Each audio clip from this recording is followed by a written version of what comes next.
In today's video, we're looking at influencers whose pursuit of viral content ended in tragedy. From a DIY beauty creator using industrial-strength acids at home to a wilderness adventurer trapped by a tidal marsh under circumstances too bizarre to believe.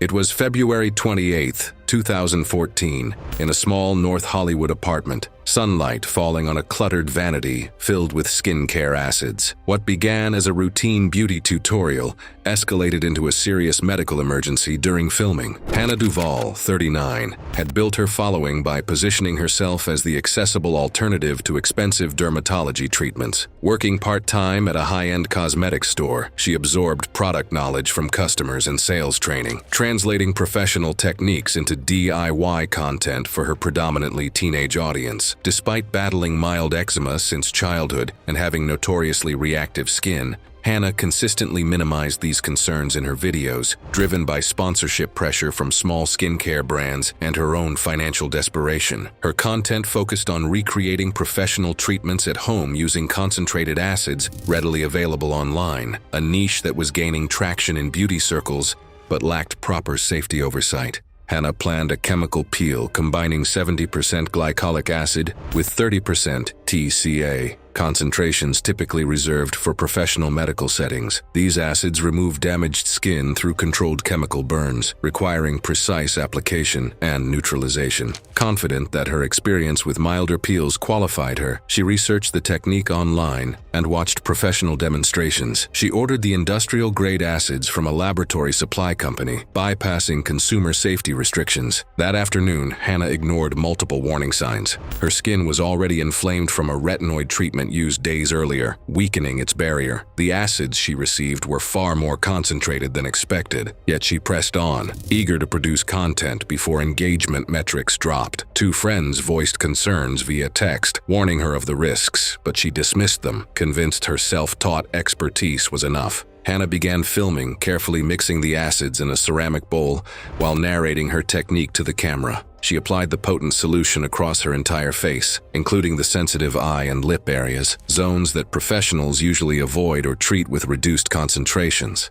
At first, the stinging felt familiar, a sensation she had come to associate with milder peels, and she reassured herself that it was normal. Within minutes, however, her skin turned a deep, angry red, and large blisters began forming across her cheeks, forehead, and jawline. Panicking, Hannah attempted to rinse the acids away with tap water, unaware that leftover makeup, moisturizer, and retinoid residues were worsening the chemical irritation. The pain escalated rapidly, spreading into her scalp and neck, and her hands shook as she tried to wash the solution off. When responders entered the bathroom, they later noted the lingering acidic residue and heavy moisture from continuous rinsing, and her frantic movements spread the exposure to areas she hadn't initially treated. She continued filming while attempting repeated rinses. As the situation escalated beyond her control, neighbors heard shouting and running water and called 911. Through a nearby window, one neighbor saw her rinsing her face while struggling to stay upright. When responders arrived, Hannah was on the bathroom floor with severe chemical burns affecting multiple layers of tissue. Despite emergency care, she later developed complications from the injuries, including severe fluid loss and systemic infection, and died in hospital. The coroner confirmed her death resulted from complications caused by extensive chemical burns. In the aftermath, her case prompted awareness campaigns about the dangers of DIY skincare, scrutiny of chemical suppliers, and informal safety guidelines within the beauty community, though meaningful oversight remained limited for years.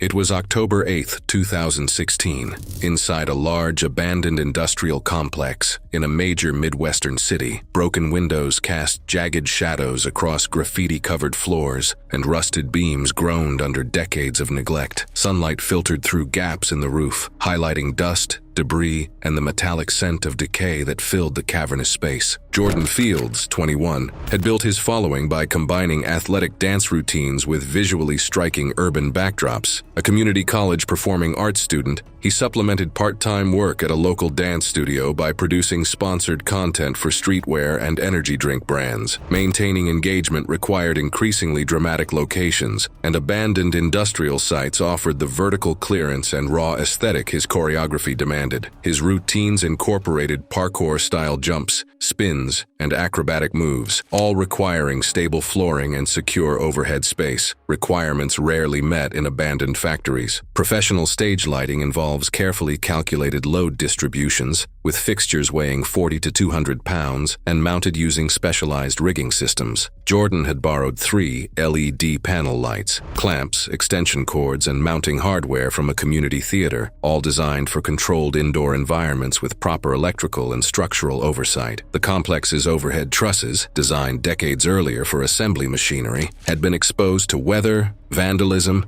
and metal fatigue, leaving their load-bearing capacity dangerously compromised despite appearing sound. That Saturday afternoon, Jordan planned a routine combining contemporary dance and breakdancing, using dramatic overhead lighting for cinematic effect. He ignored warnings from 2 friends about the stability of the trusses, eager to finish filming before losing daylight, and driven by a pending sponsorship deadline. Local forecasts warned of wind gusts up to 35 miles per hour, causing the compromised structure to sway slightly, which Jordan misinterpreted as normal settling. Jordan and his friends Dwayne and Shayla arrived and spent 90 minutes rigging the borrowed lights to what appeared to be the sturdiest overhead truss, about 12 feet above the floor. They used standard theater clamps and safety cables, but neglected to account for the truss's corrosion and the additional stress from wind-induced movement. Jordan positioned himself directly beneath the largest fixture, a 150-pound LED panel, to take advantage of the shadows it cast during his routine. Despite Dwayne voicing concern about the precarious setup, the routine began with Jordan performing complex sequences of spins, jumps, and acrobatic maneuvers. Midway through a particularly athletic series of moves, corroded bolts in the truss gave way under the combined weight of the light and the building's subtle sway. The 150-pound fixture fell 12 feet, striking Jordan directly on the head and upper torso with devastating force. The impact drove Jordan to the concrete floor, causing catastrophic head and chest trauma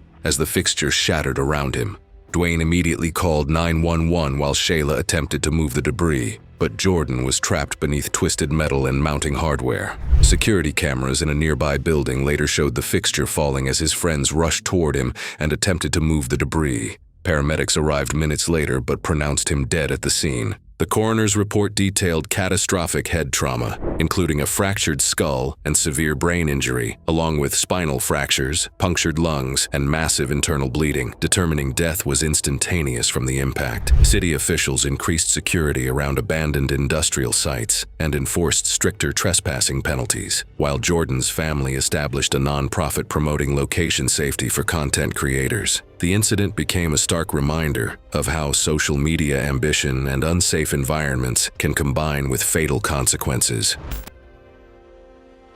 It was September 12, 2015, in a cluttered apartment kitchen near a large college campus. The heat made the cramped space stifling, and the scent of hot sauces and dried peppers hung thick in the air. Laptops, ring lights, and a plate of 10 ghost peppers, each measuring close to 1 million Scoville units, sat ready on the counter. Kaylee Lane, 23, had built a reputation as a fearless extreme spice challenger. Working as a prep cook gave her culinary knowledge and access to specialty ingredients, but most of her income came from hot sauce sponsorships. Despite no formal food safety training, she ignored precautions that professional competitive eaters follow, relying on gradual conditioning while risking cumulative damage to her throat and digestive system. The ghost peppers she ordered were particularly potent, roughly 3 inches long and capable of causing intense irritation to mucous membranes. Capsaicin can trigger throat swelling, respiratory distress, and violent gastrointestinal reactions. Yet Kaylee dismissed warnings from viewers and friends. Her challenges often involved consuming peppers at a rapid pace, prioritizing engagement and sponsorship bonuses over safety. That Saturday afternoon, Kaylee planned to eat 10 ghost peppers in under 2 minutes while live streaming, motivated by a $500 sponsorship bonus and audience encouragement. Despite her roommate offering milk and emergency supplies, she declined, confident in her tolerance. As the stream began, she quickly consumed the first few peppers, but by the 4th, her throat began swelling. Her speech slurred, and the burning intensified, yet she continued, determined to complete the challenge. By the 7th pepper, Kaylee's throat was severely inflamed and her airway dangerously constricted. She began making choking sounds and frantically reached for water, but the liquid only spread capsaicin further. Her movements grew erratic, knocking over the water glass and laptop as panic set in. Viewers posted urgent warnings in the chat, but Kaylee was already beyond responding as her body went into respiratory distress. Kaylee collapsed onto the kitchen floor after choking on partially chewed pepper as swelling rapidly worsened. Gene rushed in, immediately calling 911 and attempting CPR, but the obstruction and severe inflammation made basic life-saving measures impossible. The live stream continued recording until Gene shut off the laptop. Paramedics arrived minutes later to find Kaylee in full cardiac arrest, her throat visibly swollen, and traces of pepper throughout her airway. The coroner confirmed that Kaylee died from asphyxiation due to complete airway obstruction. Severe irritation from capsaicin triggered intense inflammation in the mouth and throat, preventing responders from securing her airway despite rapid intervention.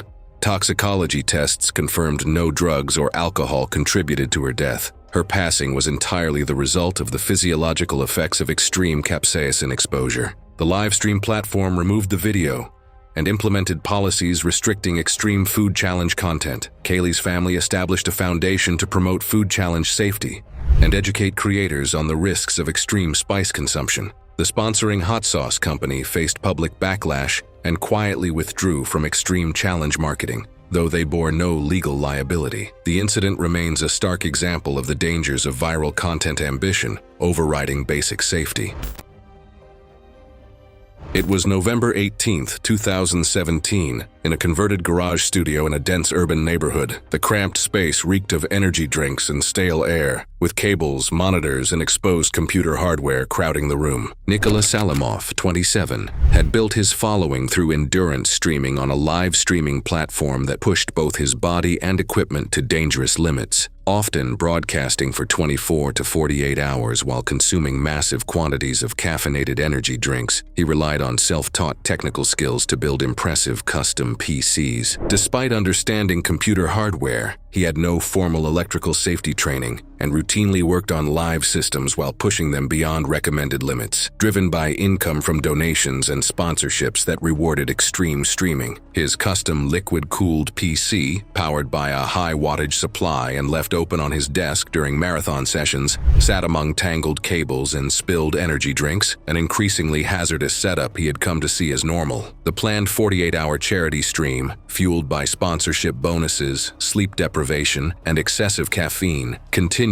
despite repeated warnings about the dangers of prolonged sessions and exposed electrical components. The stream began Friday evening, with Nikola explaining his charity goals to over 800 viewers. By Saturday afternoon, exhaustion and caffeine jitters were apparent. He frequently spilled drinks and knocked over items while attempting to maintain entertaining commentary, adjusting cables and cleaning liquid on his crowded desk while fighting micro-sleep episodes. The combination of fatigue, stimulant overuse, and live electrical components created an increasingly dangerous environment. During a particularly intense gaming session, Nikola reached across the desk to adjust a camera angle and knocked over a full 16-ounce energy drink into the open PC tower. The liquid contacted exposed electrical components, allowing current to travel through the metal chassis as Nikola grabbed the tower. The shock caused immediate muscle contraction and loss of control, disrupting his heart rhythm and forcing him backward. The shock continued until his movements knocked the tower off the desk, breaking the electrical contact,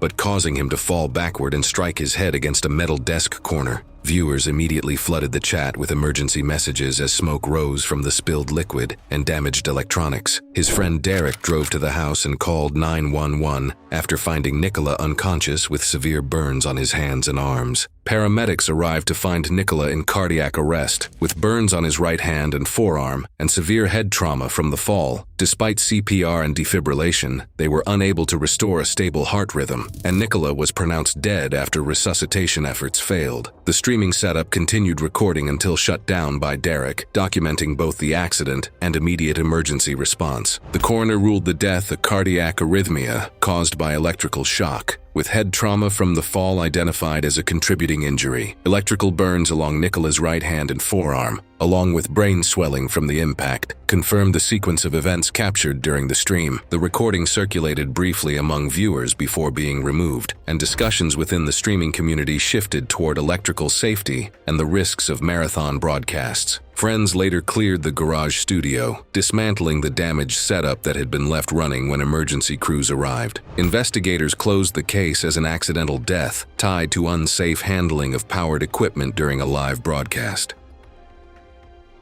It was August 14, 2018, on a remote tidal flat near Wellfleet on Cape Cod's outer shore. Morning fog clung to marsh grass and exposed sandbars, soon to be swallowed by the incoming tide. The isolation and rhythmic sound of distant waves masked hidden dangers, including pockets of liquefied sand capable of trapping even experienced outdoorsmen. Chanel Milan, 26, had built a following by presenting wilderness survival as an accessible lifestyle rather than a technical skill. Working a full-time marketing job, she used weekends and vacation time to film dramatic outdoor content for sponsorships from gear and supplement companies. Her videos emphasized visually striking survival scenarios, often skipping essential safety measures, emergency backups, or proper training. Decisions that had already resulted in several close calls she downplayed in her edits. Tidal marshes and exposed sandbars are notoriously treacherous, hiding quicksand-like sediment that appears solid but liquefies under pressure, while incoming tides turn minor missteps into time-critical emergencies. Though Chanel had reviewed satellite images and tide charts,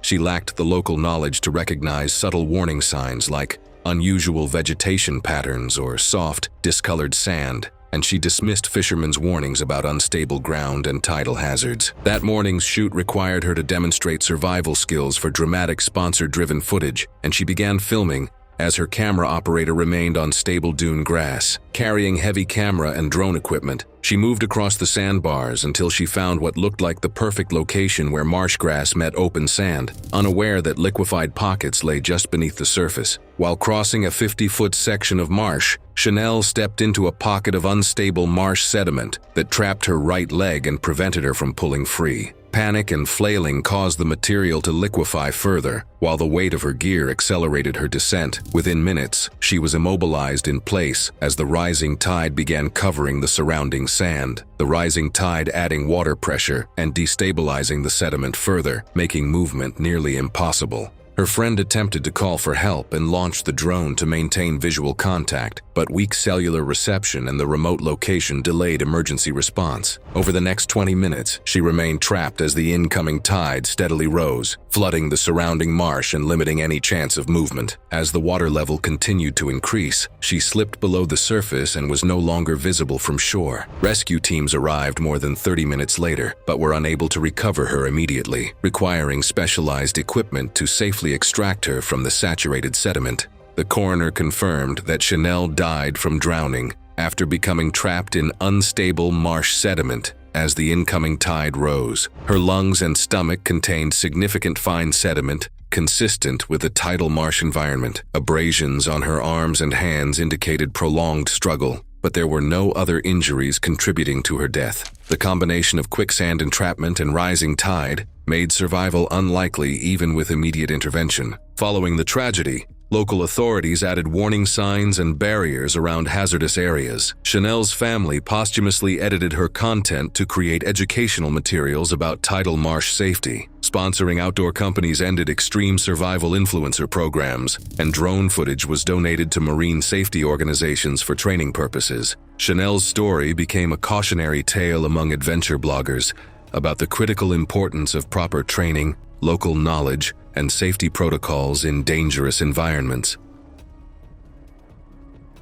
It was July 23, 2013, along a remote tributary deep within the Amazon basin. Afternoon heat pressed down on the slow-moving river, and dark water slipped quietly past overhanging branches. From the surface, the channel looked calm, broken only by drifting leaves and the occasional ripple from unseen wildlife beneath. Emilio Novak, 28, had built an online following by presenting himself as a fearless, independent wildlife creator. With a background in environmental science, he understood predator behavior academically, but lacked the field experience and local judgment that professional crews relied on in the region. Sponsorship expectations and tight filming schedules pushed him toward increasingly risky encounters, often placing him closer to animals than experienced guides considered safe. On this trip, he hired a small boat crew to film footage featuring large reptiles, despite repeated cautions from local trackers about seasonal feeding patterns and reduced visibility caused by murky water levels.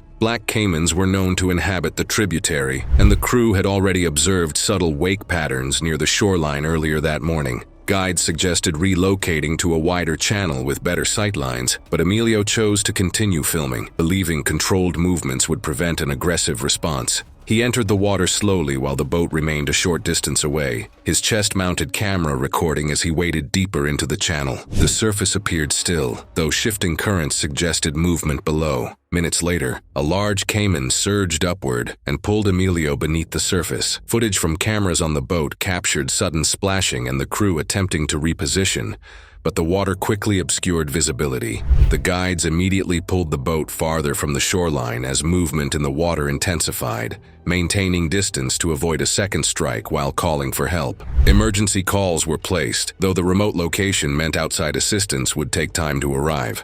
After several moments, the surface returned to relative stillness, broken only by drifting gear and widening ripples. Regional rescue divers reached the tributary more than 2 hours later and began a controlled search using protective equipment. Emilio's remains were recovered downstream the following day, and investigators documented evidence consistent with a large crocodilian attack. Officials closed the immediate filming area temporarily while reviewing the circumstances of the incident and confirming that the production had been operating without formal permits. The coroner ruled the death the result of massive trauma caused by a crocodilian attack, with injuries consistent with known predatory behavior of large caimans. Reports noted that the attack occurred during peak feeding conditions in low-visibility water, factors that significantly increased risk even for experienced crews. In the weeks that followed, wildlife filming communities revisited safety standards around close predator encounters. Members of Emilio's boat crew later worked with local educators to create hazard awareness material, using non-graphic footage from the incident. The tributary eventually reopened, though guides continued referencing the case as a reminder that field experience and local knowledge remain critical in remote environments. Thanks for watching. Enjoy this video? Click more